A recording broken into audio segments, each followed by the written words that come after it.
Thank you. I can't let the moment go by before commemorating the fact that Ron Chernow rapped on C-SPAN, you guys. We've done the BET Hip Hop Awards, and Ron Chernow rapped on C-SPAN. That was amazing. Thank you. Hi, C-SPAN. There are as many stories of New York, there are as many histories of New York as there are in this room. I woke up this morning to about 50 tweets from high schoolers and kids and grown-ups all over the country saying, did you know this is the anniversary of George Washington's death? To still more tweets from high schoolers with the handle John Lawrence or, you know, Madison is my boss, saying, did you know this is the 250th anniversary of Alexander and Eliza's wedding? Which is also true. I could never have anticipated being schooled on history from random high schoolers being one of the legacies of this show.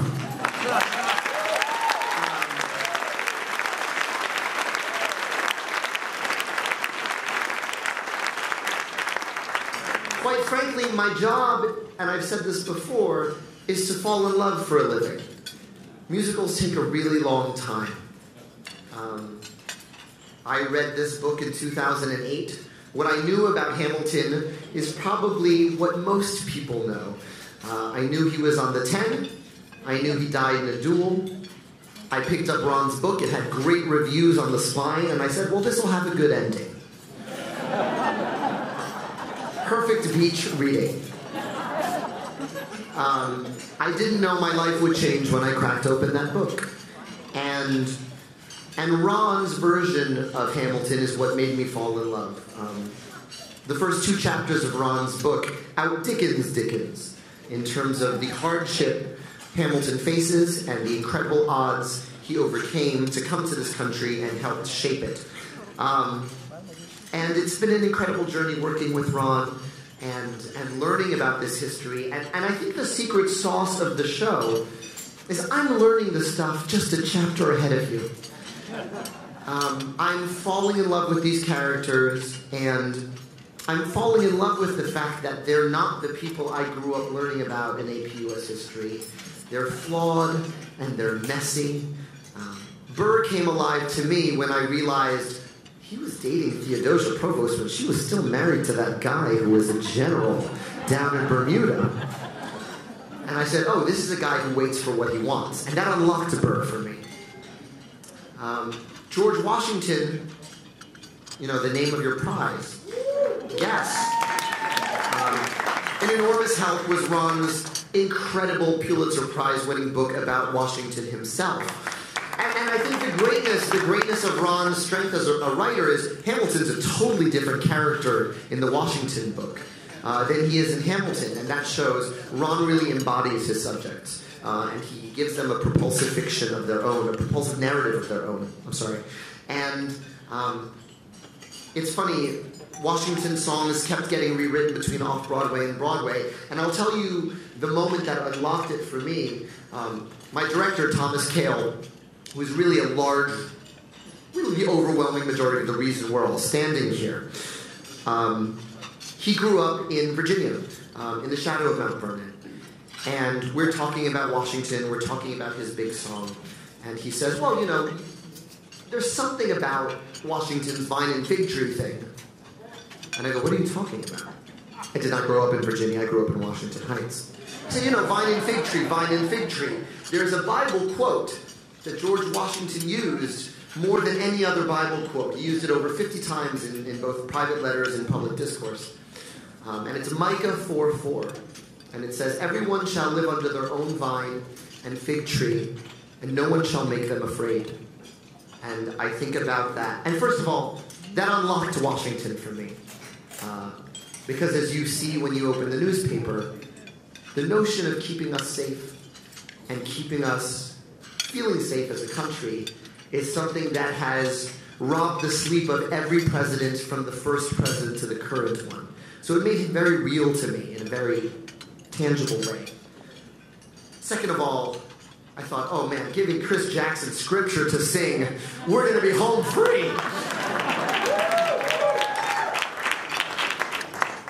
But I think the reason people have latched onto this musical is one of the things that is a recurring theme in the show is that there's not a definitive version of history.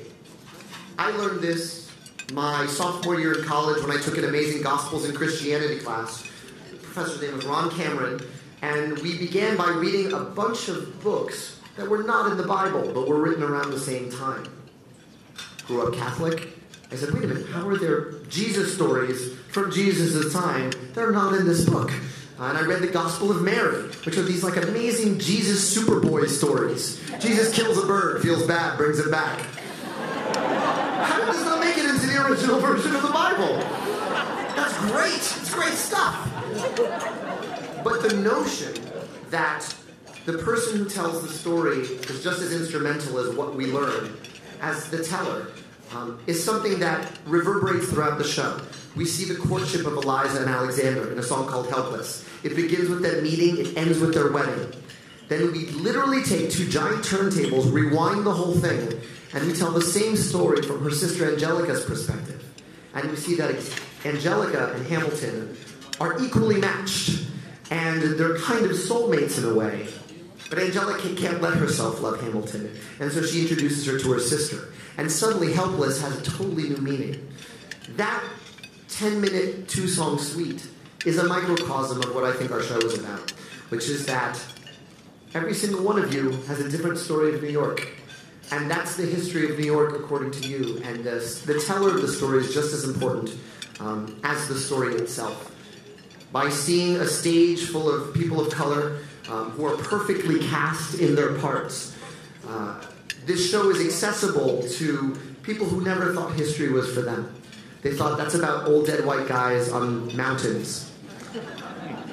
They didn't realize that these guys are flawed and just like us and waiting for a husband to pass away or, fighting to earn a scholarship in the Caribbean or quoting a Bible quote that he hopes he can embody to make people feel safe. And that's the secret sauce in the show, guys. It's not much more than that. They're just like us. And some people are disheartened when they hear, well, yeah, this story is totally different if you hear it from the perspective of one of George Washington's slaves. This story is totally different if you hear it from Sally Hemings. This story is totally different if you hear it from one of Hamilton's children. The story is different, and it varies based on the teller. But that gives me hope. That means they're just like us, and they're flawed. And this country is flawed, but working as hard as it can because we're flawed and working as hard as we can. And that gives me tremendous hope, and I am so honored to be here with you today. A few more things. The secret of my performance in this show is that I'm really playing my father, Luis Miranda, who's sitting over there.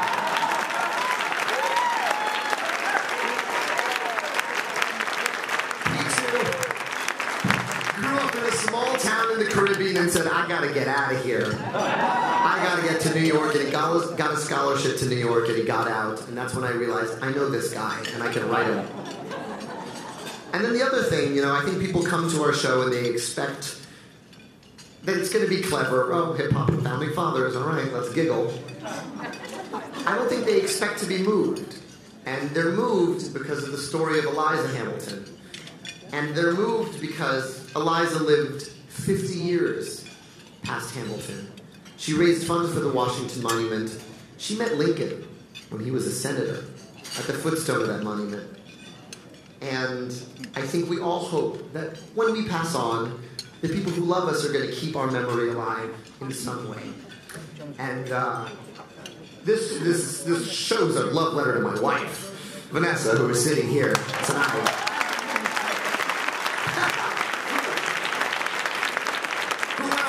Song, that would be enough, which is Eliza's love song to Hamilton. Played it for my wife, tears streaming down my cheeks, and she goes, oh, is that what you wish I would sing to you?